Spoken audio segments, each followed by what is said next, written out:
It was Christmas Day, a very special Christmas Day. For the first time in several years, all three of our kids and their families were home for the holidays. The tree was lit, and the presents, mostly for the grandkids, were packed so tightly under the tree that no more could possibly fit. Then Christmas breakfast was ready about 11 a.m., and we had a feast followed immediately by the opening of the gifts. It was loud and festive, and the oohs and the ahs were flooding the room. Then we began to take pictures. First the grandkids, and then our three kids, and then their spouses joined them. And then they called for my wife and I to be added to the pack, and we joined them hastily.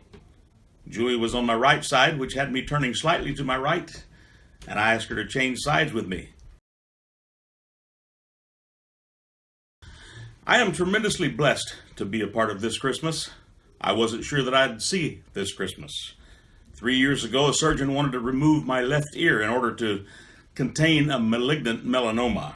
We worked out a plan that would allow me to keep my ear, and they replaced half of it and still stayed within the guidelines for removing the proper margins for this type of cancer.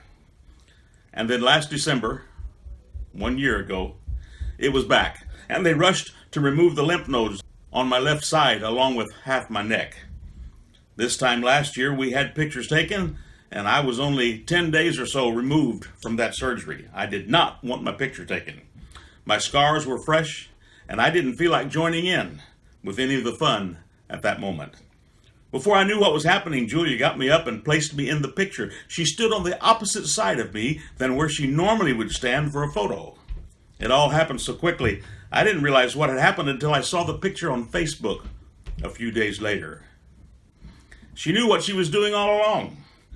Out of nothing but pure love, she had positioned herself in the picture so as to hide my scars. And then the tears began to flow. I called my pastor on the phone and began to tell him about it through even more tears. I could hardly speak to him. I kept apologizing, but I finally got the point across.